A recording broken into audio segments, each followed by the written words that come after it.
Hello friends, dialogue with visionaries programme में आपका स्वागत है। आज जो हम टॉपिक डिस्कस करेंगे वो है कि व्हाट इज़ हैप्पीनेस और कितने टाइप के हैप्पीनेस होते हैं। तो आपसे जब हम जो पहले के डिस्कशंस हुए आपने ये बताया कि अ, सुख जो है, आनंद जो है वो अ, सभी मनुष्यों का गोल है। तो इसमें अभी एक समस्या ये आती है कि हैप्पीनेस को कैसे परिभाषित किया जाए। मतलब क्योंकि हम जब देख रहे हैं कि इकोनॉमिक स्थिति किसी की अच्छी होती है तो वो एक पैरामीटर जब लिया जाता है तो उसके साथ कुछ और दूसरे प्रॉब्लम्स खड़े हो जाते हैं। तो जब भी साइकोलॉजिस्ट्स ने और सोशोलॉजिस्ट ने इसको इवैल्यूएट करने की कोशिश की तो उनको बड़ी दिक्कत हुई कि किस किस तरीके से इसको मेजर किया जाए हैप्पीनेस को। तो ये एक बात है कि हम कैसे समझें कि सुख कितने प्रकार के होते हैं। और इससे ये बात भी खड़ी होती है कि जब आप बोल रहे हैं कि एक व्यवस्था आएगी तो सिर्फ ये कोई प्रोडक्ट्स की बात नहीं है, दूसरे भी आदमी के मतलब सुख होते हैं। तो वो सुख अगर हमें पता चले तो वो ये भी पता चलेगा कि कैसे रिलेटेड है, कि एक व्यवस्था आने से वो सुख की पूर्ति कैसे होती है। और जो तीसरी बात ये है कि हम अ, आनंद के बारे में सुनते आए हैं, ब्लिस। और ऐसा समाज में है कि ऐसी कोई अवस्थाएं होती हैं जो अपार आनंद की एक स्थिति होती है, जो अभी हमें तो नहीं पता, लेकिन ऐसा कई सारे स्पिरिचुअल बुक्स में मिलता है कि ये कोई एक ब्लिस ब्लिस की स्थिति कुछ लोग एक्सपीरियंस करते हैं। तो ऐसी कोई हैप्पीनेस होती है कि नहीं, ज़रा हम इसको भी समझना चाहते हैं। हाँ, बिल्कुल। देखो, ये तो पहले के वीडियोस में क्लियर हो ही गया है कि इस जीवन का जो मूल एम है, जो मूल उद्देश्य है, वो सुख की प्राप्ति है। और जब सुख की प्राप्ति कह रहे हैं तो उसमें सभी प्रकार के सुख। अब सभी प्रकार के सुख से मतलब थोड़ा समझ लेना ज़रूरी है कि कितने प्रकार होते हैं सुख के और इससे क्या अभिप्राय है। तो आप देखेंगे कि अगर हम अपने शरीर को देखें, जिसमें कि 5 ज्ञानेंद्रियाँ हमारी हैं, जो हमें बाहर से जो विषय हैं उनसे जब हमारा टच होता है, उनसे जब हमारा कॉन्टैक्ट होता है, तो उन विषयों से हमें कोई सुख अथवा दुःख की अनुभूति होती है। 5 ज्ञानेंद्रियाँ कौन-सी हैं? ये हमारी यही हैं, कान है, त्वचा है, आँख है, जिह्वा है और नाक है। तो इनके थ्रू हमें 5 प्रकार के, मूल रूप से देखो तो 5 प्रकार के सुख हमारे अंदर जाते हैं कि हम विभिन्न प्रकार की ध्वनियों का सुख अथवा दुःख लेते हैं। विभिन्न प्रकार के टचेस, स्पर्श का हम सुख या दुःख लेते हैं। विभिन्न प्रकार के रूप आकार का हम दुःख लेते हैं। रूपाकार में आपको बहुत सारी चीज़ें आती हैं, जैसे डांस है तो वो भी एक रूपाकार में आता है, क्योंकि उसमें भी विभिन्न मुद्राएं, विभिन्न आकार बनाए जाते हैं। और बहुत सारे रंग हैं, बहुत सारी चीज़ें हैं, प्रकृति है, बहुत सारी चीज़ें जो हमें देखने से सुख और दुःख होता है। फिर बहुत सारे प्रकार के व्यंजन हैं जिसमें विभिन्न प्रकार के स्वाद होते हैं, तो वो हमें अच्छा या बुरा महसूस देते हैं, अच्छा या बुरा अनुभव देते हैं। और फिर गंध होती हैं, जो जैसे जिनको सुगंध या दुर्गंध बोलते हैं, तो उनसे हमें सुख या दुःख के अनुभव होते हैं।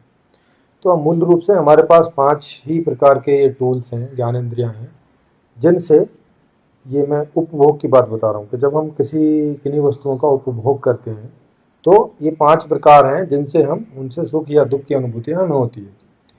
अब सुख की और दुःख की अनुभूति से मतलब जब आप देखेंगे कि सुख कब होगा, सुख होगा कि अगर हम वो भोग हमारा इच्छित है, उस भोग की जिसकी कि हमने इच्छा की है और जिस प्रकार के भोग की इच्छा की है, अगर वो भोग हमें हमारी इच्छा अनुरूप और जितने समय तक हमें चाहिए उतने समय तक मिलता रहता है, तो वो हमें सुख देता है।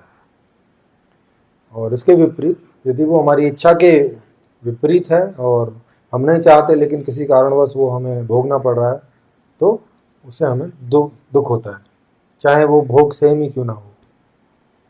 जैसे मान लिया बहुत स्वादिष्ट खाना है, तो मैं उसको पेट भरने तक खाऊंगा, जब तक मुझे दिल करेगा, तो तब तक वो मुझे सुख देगा। लेकिन अगर मैं उसको कोई भी वजह से किसी मजबूरी से, क्योंकि अपनी इच्छा से तो मैं कंटिन्यू नहीं करूँगा क्योंकि अब मुझे इच्छा नहीं रही, लेकिन फिर भी कोई वजह से अगर वो मुझे खाना पड़े तो क्या होगा कि वो मुझे दुख देगा, सुख नहीं देगा।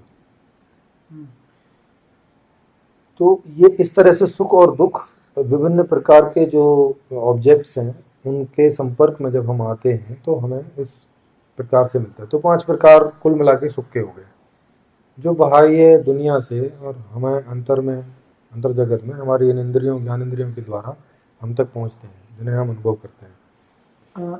इसके साथ एक बात मैं समझना चाहता हूँ, क्योंकि कई लोग इसको ऐसे भी समझेंगे कि भाई ये तो बहुत ही फिजिकल चीज़ हो गई, मतलब, लेकिन हाँ। हमारी जो सुख ऐसी चीज़ों से मिलता है जो आर्टिस्टिक लेवल पे है, जैसे कोई पोइट्री देख के, तो कोई पोइट्री सुन के, या किसी और ऐसी क्रिएटिव एस्पेक्ट भी हो सकता है, या कोई रिलेशनशिप का एस्पेक्ट भी हो सकता है। तो उन सुखों को हम कैसे कैटेगराइज करेंगे? हाँ, वही मैं आपको बता रहा हूँ। तो पहले प्रथम प्रकार के सुख में ये शारीरिक सुख आ गए। हालांकि बाकी सारे सुख भी इन्हीं 5 ज्ञानेंद्रियों के द्वारा ही अंदर जाएंगे, लेकिन उनका थोड़ा स्टैंडर्ड अलग होगा। जैसे अभी ये मैंने आपके फिजिकल टाइप के सुख बताए, मोटे मोटे। इसके बाद जैसे आप पोइट्री की बात कर रहे हैं, जैसे हमने कोई फिल्म देखी, जैसे हमने कोई चुटकुला सुना, जैसे हमने कोई कहानी पढ़ी, जैसे हमने कोई ड्रामा देखा, जैसे हमने कोई प्ले देखा, गेम, तो वो क्या हो जाएंगे कि वो मानसिक टाइप के सुख हो जाएंगे कि वो थोड़ी और एक लेवल ऊपर उठ जाता है, और एक लेवल बढ़ जाता है, जिसमें और बहुत सारी वैरायटी बढ़ जाती है और हम उनसे सुख अथवा दुख प्राप्त करते हैं। सुख और दुख का मतलब वही है कि अगर हमारी इच्छित है, हमें उसकी इच्छा हो रही है तो हमें सुख देता है, इच्छा नहीं हो रही है तो हमें दुख देता है। जैसे सेम मूवी हमने जाके देखी, उसने हमें बहुत एंजॉय दिया, बहुत आनंद दिया। दोबारा देखी, दिल करा देखने की इच्छा, तो दोबारा भी आनंद आया। दोबारा भी देखने की इच्छा करी, दोबारा देखा, दोबारा भी आया। अब इच्छा नहीं कर रही है, लेकिन अब कोई दोस्त जबरदस्ती ले गए या कुछ कोई भी कारणवश हमें वहाँ देखने जाना पड़ा, तो हमें वहाँ मज़ा नहीं आएगा, सो जाएंगे, बोर हो जाएंगे, ऐसा टाइप का हो जाएगा। तो इस बात को समझना जरूरी है, क्योंकि ये समझ होनी जरूरी है कि सुख और दुख हमें कैसे प्राप्त होते हैं। नहीं तो फिर लोग क्या कहेंगे, लोग बोलेंगे कि देखो, जिस विषय से आपको सुख मिलता है उसी विषय से एक समय अंतराल के बाद में आपको दुख होने लगता है, तो देखो ये सारी दुनिया दुखी दुख है। ये समझना इसलिए जरूरी है कि सारी दुनिया दुखी दुख नहीं है, उसको हम किस प्रकार भोग रहे हैं उस पर भी डिपेंड करता है। वो समझ, वो ज्ञान होना चाहिए कि हाँ, कि कहाँ पे इसको स्टॉप करना है, कहाँ पे स्विच करना है, कहाँ पे स्टॉप करना है, कहाँ पे चेंज एंगेज करना है। हाँ, ये समझ होनी चाहिए। इसलिए मैं बार बार इस बात को रख रहा हूँ। नहीं तो फिर लोग ऐसे कंक्लूजन लगा लेंगे कि हर चीज तो दुखी है फिर। हाँ, मतलब ये पूरा भौतिक जगत ये दुख का हाँ, है, ये जो सुख भी आ रहा है ये भी तो आपको परिणाम में दुखी हो जाएगा, ऐसे ऐसे वो निर्णय लेने लगते हैं। तो इसीलिए मैं आपको ये थोड़ा बता रहा हूँ कि हम समझें कि हमें सुख और दुख कब, क्यों, कैसे अनुभव होता है। तो ये भी जो मानसिक सुख भी होंगे, ये भी आएंगे ही नहीं 5 ज्ञान इंद्रियों के द्वारा, लेकिन थोड़े वहाँ पे एक सब्जेक्टिव कुछ क्रिएट हो रहा है, वहाँ पे एक समझ भी होगी। जैसे खाने में तो कोई जरूरी नहीं कि समझ हो, आपने कोई चीज जीभ पे रखी तो उसका जो टेस्ट आएगा वो आपको आ जाएगा। आप खाने को समझते हैं नहीं समझते हैं कोई आवश्यक नहीं है। तो इस लेवल की जो चीजें हैं जहाँ समझ का ज्यादा प्रयोग नहीं है, लेकिन उस तरह के ऑब्जेक्ट होते हैं और उनका जब हम उपभोग करते हैं तो उनसे हमें सुख और दुख होते हैं। ठीक उसी प्रकार कुछ ऐसे ऑब्जेक्ट हैं जो आते हैं इन 5 ज्ञानेंद्रियों के द्वारा, लेकिन उनमें समझ काम करती है। जैसे कोई स्टोरी आप बिना समझ के आप पढ़ोगे, अगर आपको समझ नहीं आ रही तो आप उसमें से कोई सुख दुख नहीं ले पाओगे। कोई चुटकुला किसी ने सुनाया, अगर आप उसको नहीं समझ पा रहे हो तो आपको कोई हंसी नहीं आएगी और आप उसको एंजॉय नहीं कर पाओगे। तो वहाँ पे समझ का एक रोल हो जाता है, एक एडेड फैक्टर हो जाता है। कोई आपने डांस देखा, अगर आपको डांस की समझ नहीं तो आपको बहुत कुछ पता नहीं चलेगा। कोई आपने म्यूजिक सुना, तो आपको अगर म्यूजिक की कोई समझ नहीं है किसी भी प्रकार की, तो आपको कोई बहुत उसमें एंजॉय नहीं होगा। तो वहाँ एक समझ का फैक्टर भी रोल करता है, क्योंकि वहाँ समझने से उस जो जॉय की क्वालिटी है वो बढ़ जाती है, अपग्रेड हो जाती है, और उसको आप बाद में याद करके भी ले सकते हैं। जैसे खाने का सुख आप बाद में याद करके उतना वो नहीं आता जो खाने से आता है, लेकिन चुटकुला आप सुन के बाद में भी याद करके एंजॉय कर सकते हैं। कोई स्टोरी याद करके भी बाद में भी आप उसको उससे जो मिलता है वो ले सकते हैं। डांस भी आप याद करके हर्षित हो सकते हैं। तो वो थोड़ी और लेवल आ जाता है। इसी प्रकार से जो तीसरा लेवल है, जिसको भावनात्मक हम लेवल बोलेंगे, वहां पे संबंधों का सुख होता है कि मेरे लोगों के साथ संबंध रहते हैं। मैं लोगों के बारे में कुछ बोलता हूँ, लोग मेरे बारे में कुछ महसूस करते हैं, मैं उनके बारे में महसूस करता हूँ, उनके पास बैठता हूँ, उन्हें टच करता हूँ, उन्हें देखता हूँ। आते ही नहीं पांचों ज्ञानेंद्रियों के द्वारा है, लेकिन वहां सहवास का आनंद आता है। मतलब एक को दूसरे के साथ रहने का मजा आता है। तो वो थोड़ा और समझ का डेवलपमेंट है कि जब समझ इस लेवल पर पहुंच जाए कि हाँ, हम सभी का सुख हम एक दूसरे पर इतना जोर से डिपेंड करता है कि अगर हम एक दूसरे के साथ बहुत जोर से ज्वाइंट हो जाएं, बहुत जोर से एंटेंगल हो जाएं, तो हमारे सुख की मात्रा बहुत बढ़ जाती है। उसके बढ़ने से बाकी सुखों की मात्रा भी बढ़ती है, क्योंकि प्रोडक्शन बढ़ने लगता है, प्रोडक्ट बढ़ने लगते हैं। एक दूसरे के लिए जो हमारा दिल करता है, उससे जैसे बोलते हैं नजदीकियों वाला, जैसे जिसको प्रेम बोलते हैं, तो उसका सुख आने लगता है, प्रेम का सुख आने लगता है, अट्रैक्शन का सुख आने लगता है, बड़े रूप में, लंबे रूप में। और वो आपके सामने नहीं भी है तो भी आप याद करके उसी प्रकार का सुख अनुभव करते हैं, जैसा कि जब कभी साथ में होता है तो तब करते हैं। तो ये एक संबंधों वाला सुख है। उसी प्रकार फिर एक होता है जिसको हम कॉन्शियस लेवल का सुख बोलते हैं, चेतना लेवल का सुख बोलते हैं। वो होते हैं जैसे उसमें किसी टॉपिक पर बहुत गहरे से चिंतन करना, कोई समस्या आ गई है तो उसका समाधान ढूंढना बहुत गहरे से सोच समझ के, या ध्यान करना किसी चीज़ पर, या कोई बहुत गहरी स्टडी करना, चाहे आप बाहर करें चाहे अंदर करें। जैसे साइंटिस्ट लोग हैं बाहर करते हैं, या साइकोलॉजिस्ट लोग हैं, या फिलोसोफर्स हैं, वो अंदर करते हैं। तो इस तरह की जो चीज़ें हैं, और उस तरह के गेम होते हैं कि जैसे चेस है, शतरंज, वो एक पूरा चेतना लेवल का गेम है। मतलब उसमें हाई कंसंट्रेशन चाहिए होता है। आप बहुत सारी चीज़ों को एक ही बार में अपने दिमाग में रखते हैं, उसमें बहुत सारी जितने आप उसमें मूव चलते जाओगे आगे, उन मूव्स की पॉसिबिलिटी बहुत बढ़ती जाती है। उस तरह के गेम है। उस तरह का साहित्य कि जैसे किसी ने खोज की है तो उन्होंने जो लिखा है तो मैं उसको पढूं।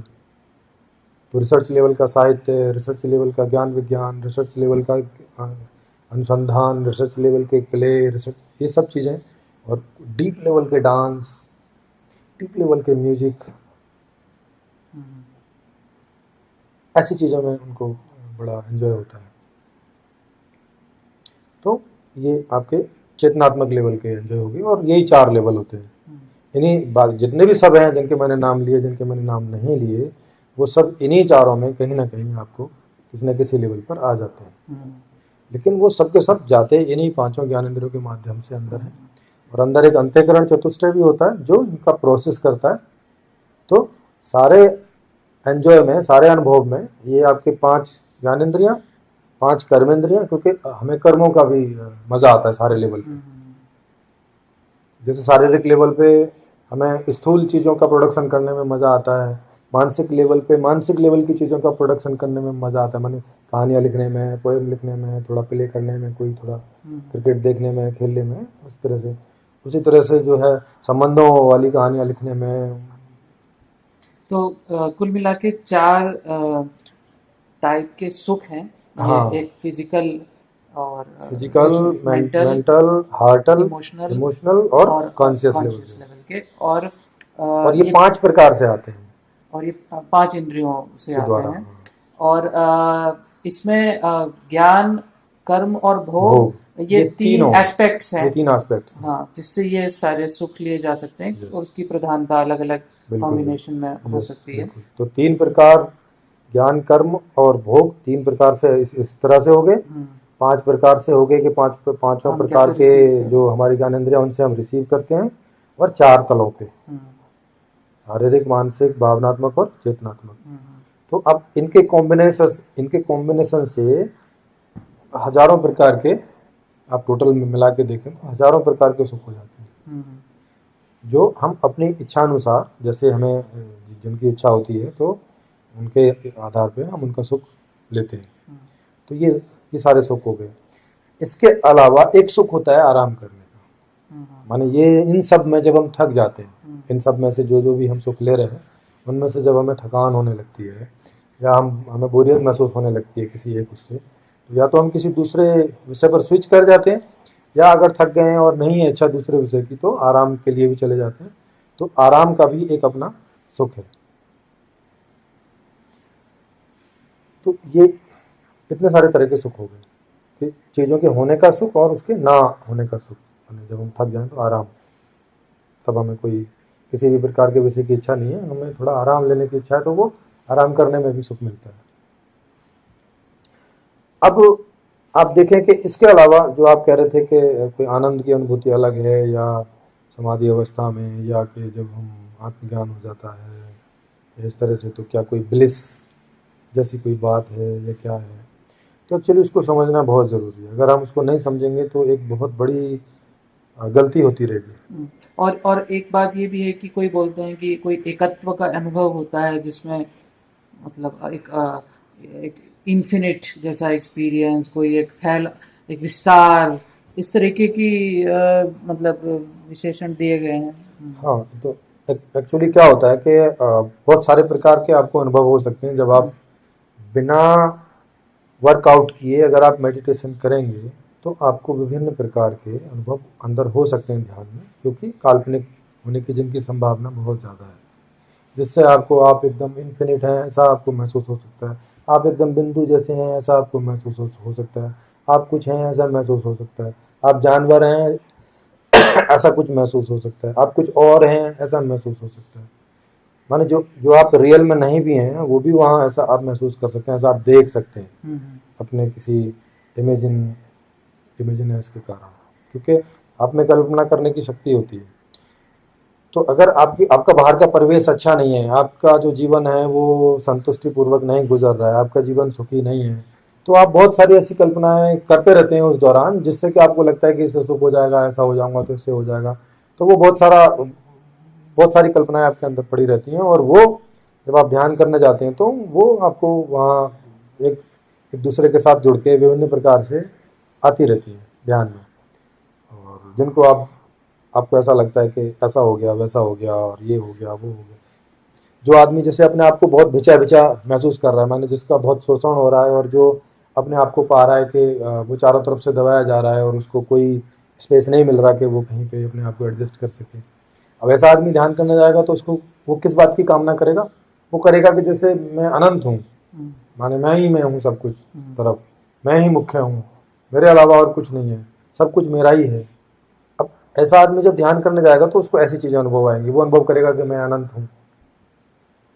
क्यों अनुभव करेगा? क्योंकि उसको छोटे होने का एहसास हो रहा है, बाहर से क्षुद्र होने का एहसास हो रहा है, तो वो रिफ्लेक्ट मारेगा, तो वो महान होने की कल्पना करेगा। महान अब रियल में होने की स्थिति नहीं है तो कल्पना में होना चाहेगा। बाहर की जगत में नहीं हो सकता तो अंतर जगत में वो उतना फैलना चाहेगा। हाँ, वो फैलना चाहेगा। और इसको कई बार जब आप ध्यान करने जाते हैं तो आपका जो अंतस है वो ऐसे करके आपको इसको दिखा देता है कि आपको ऐसा लगने लगता है।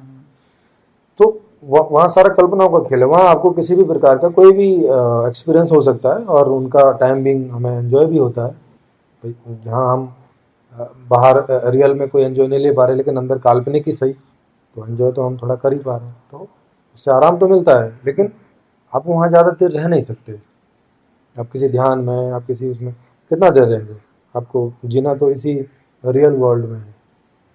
तो समस्या यहाँ है तो वो तो झुकी तू बनी रहती है। वो जैसे आप वहाँ से आते हो, यहाँ जितने क्षुद्र थे उतना ही आप फिर महसूस करने लगते। हाँ, मतलब यहाँ की सेटिस्फैक्शन तो यही मिलेगी। हाँ, यहाँ की जो सेटिस्फैक्शन यही मिलेगी, और यहाँ की सेटिस्फैक्शन ही वहाँ जो प्रॉब्लम खड़ी हो रही है उसको भी सॉर्ट आउट करेगी। क्योंकि वो यहीं का रिफ्लेक्शन है। जो सुख आप यहाँ चाह रहे हैं और नहीं मिल पा रहे हैं, वो आप वहाँ भोगने की कोशिश करेंगे कल्पना में। नंबर एक, जो दुख आपको इस दुनिया में आ रहे हैं, जो आप नहीं चाहते हैं, उनका जो रिफ्लेक्शन आप मारेंगे वो भी वहाँ आपको रिफ्लेक्ट करेगा। तो ये दोनों प्रकार से एक बुरी से बुरी स्थिति होती चली जाती है। हालांकि थोड़ा चैन मिलता है कि ठीक है, ऐसे नहीं तो ऐसे थोड़ा सुख हम ले लें, ये होता है। अब जिसको ये लोग ब्लिस बोल रहे हैं, एक्चुअली होता क्या है इनके साथ में कि ज़्यादातर जो भी पीछे महान पुरुष हुए हैं जो बोलते हैं कि वो आत्मज्ञानी हो गए हैं, उनको आत्मज्ञानी होने का सौभाग्य मिला। तो जब मैंने उनका देखा कि वो किस प्रकार से वो उस स्टेज में पहुंचे, जिसको वो शून्य बोल रहे हैं, जिसको वो एकत्व का बोध बोल रहे हैं, जिसको वो आत्मा का साक्षात्कार बोल रहे हैं, जो एनलाइटनमेंट बोल रहे हैं, तो वो वहाँ किस प्रकार पहुंचे, माने उन्होंने क्या किया, क्या प्रोसेस अपनाया। तो मैंने पढ़ा तो मैक्सिमम का, माने लगभग सबका यही कहना था कि वो वहाँ उन्होंने पहले प्रयत्न किया खूब, वो प्रयत्न करते करते थक गए। उन्होंने खूब मेडिटेशन किया, जो भी वो कर सकते थे, खूब चैंटिंग, मंत्रा, ये वो जो भी वो सब कुछ का पूजा पाठ जो भी सब कुछ कर सकते थे किया। लेकिन जब वो थक गए ये सब करते करते, तो अचानक वो वहाँ पहुँच गए। और इसलिए वो बोलते हैं कि वो घटा और उसका कोई प्रोसेस नहीं, उसका कोई प्रोसेस नहीं, इसलिए वो बोलते हैं कि ये करने से नहीं होता, ये प्रयास से नहीं होता, ये प्रयत्न से नहीं मिलेगा, ऐसे ऐसे वो उसके बाद में ऐसी ऐसी स्टेटमेंट वो देते हैं। तो अब आप ही सोचो कि जो आदमी दुनिया जहान का की मेहनत करके, बहुत मेहनत करके एक लंबे समय बाद अगर किसी को सेकंड 2 सेकंड या 1 मिनट 2 मिनट के लिए अगर वो स्थिति मिलेगी जिसकी के वो कामना कर रहा था इतने दिनों से, इतने सालों से, तो अपने आप ही ब्लिस जैसा अनुभव करेगा। आप ही सोचो कि अगर बाहर भी कोई बच्चा है आपका और वो कई सालों से आपको बोल रहा है कि पापा मुझे साइकिल ला दो या स्कूटर टाइप का उनका खिलौना होता है वो ला दो, वो ला दो, लेकिन दुर्भाग्य से आपके पास उतने पैसे नहीं है कि आप उसको खरीद के ला सको, और आप उसको बोलते जा रहे हो कि हाँ अगले महीने लाऊंगा, 4 महीने बाद लाऊंगा, फिर अच्छा आपके वाले बर्थडे पे लाऊंगा, अच्छा आपके तुम पास हो जाओ तब लेकर आऊंगा। वो ऐसे ऐसे आप उसको 4-6 साल बिता देते हो।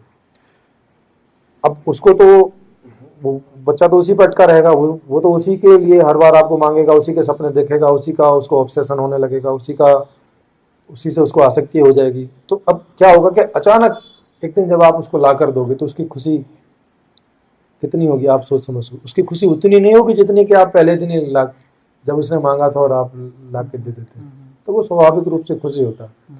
लेकिन चूंकि उसने इतने दिन इसका वेट किया, इतने दिन, हालांकि उसने कुछ मेहनत नहीं की इसके लिए, पर फिर भी उसने इसकी प्रतीक्षा की, तो उसको आप उसकी देख सकते हैं कि खुशी का ठिकाना नहीं होता। अब उसने तो यहाँ मेहनत भी नहीं की, आप सोचो कि उसको मेहनत भी करनी पड़ती, तब तो उसकी खुशी का ठिकाना और नहीं होता। तो वो ब्लिस जैसा लगता है। मतलब ब्लिस भी ये क्यों बोल रहे हैं, ब्लिस भी इसलिए बोल रहे हैं कि इनको कोई तरीका नजर नहीं आ रहा कि वो कैसे आया, कि क्या आया, कि क्यों हो गया, कि क्या हो गया। ये साइकोलॉजिकली समझ नहीं रहे कि जिस चीज की हम बहुत प्रतीक्षा करते हैं, जिस चीज की हमारी बहुत डिमांड होती है, जिस चीज के लिए हम इतनी मेहनत कर रहे हैं, वो अगर अचानक कभी हमें मिल जाए तो वो हमें ब्लिस जैसा जान पड़ता है, वो चाहे बाहर की कोई चीज भी क्यों ना हो। ये जरूरी नहीं कि आत्मज्ञान में ऐसा मिले। और अगर आप प्रयास करके जाएं, मान लीजिए आप सही से प्रयास करके, क्योंकि ये प्रयास से भी होता है, मुझे प्रयास से हुआ, तो इसका एक प्रोसेस भी है। अगर आप उस प्रोसेस से करके जाते हैं तो इजीली आपको ये हो जाता है, अगर आपकी जिज्ञासा है, आपकी इच्छा है ना, तो मतलब ये इजीली हो जाता है। आप माइंड को कॉन्शियसली रेस्ट दे के उस प्योर कॉन्शियस को एक्सपीरियंस कर सकते हैं। और माइंड टायर्ड हो गया और एक्सीडेंटली आप उस प्योर कॉन्शियस को एक्सपीरियंस कर सकते हैं, जहाँ पे वो गिर गया। तो दोनों तरीके, तो आपने उसको वॉलंटरली गिरा दिया और किसी को वो एक्सीडेंटली गिर गया, थक के गिर गया। उदाहरण के लिए जैसे आप जब सोने में जाते हैं तो आपका शरीर बुरी तरह से थक जाए, माने आपको कोई ऐसा काम करना पड़ गया कि आप छोड़ नहीं सकते, तो कई बार क्या होता है कि आप काम करते करते इतनी बुरी तरह से थक जाते हैं कि आते ही बिस्तर पे गिर पड़ते हैं। कोई आपको स्वप्न की स्टेज में नहीं जाना होता, कुछ नहीं, सीधे निद्रा में पहुंच जाते हैं। एक ये तरीका हो गया कि थकने के बाद पहुंच गए। एक दूसरा तरीका ये हो गया कि आप थके नहीं है और आप सोना चाहते हैं, तो आप बिस्तर पे लेटे और थोड़ी देर में स्वप्न में होते हुए सो गए, माने आपने प्रयास किया, सो गए। तो ये दोनों तरीके हैं सोने के, थक कर भी और प्रयास से भी, क्योंकि प्रोसेस नहीं होगा तो आदमी आखिर कैसे जाएगा वहां, वही तो प्रोसेस होगा। तो अब वो उनको समझ में नहीं आया, उनको पकड़ में नहीं आया तो अलग बात है, लेकिन वहाँ प्रयास से भी जाया जा सकता है। और उसका पूरा प्रोसेस है जो मैंने किसी वीडियो में बताया भी है, किसी और वीडियो में एक्सप्लेन भी कर दूंगा, क्योंकि तो यहाँ जो टॉपिक है वो ये है कि हम सुखों को समझ सकें कि कितने प्रकार के और क्या हैं, और कोई हमें भ्रम ना रहे किसी प्रकार का सुखों के बारे में, क्योंकि फिर तभी तो हम एफर्ट कर पाएंगे ना ठीक से कि हमें हमें हमारा क्या टारगेट है, किस प्रकार के सुख हमें चाहिए और कैसे मिलेंगे। तो उसी तरह से है कि अगर आप प्रोसेस से जाते हैं तो आपको सिंपल जो उसका एंजॉय होता है वास्तव में रियल वही होगा।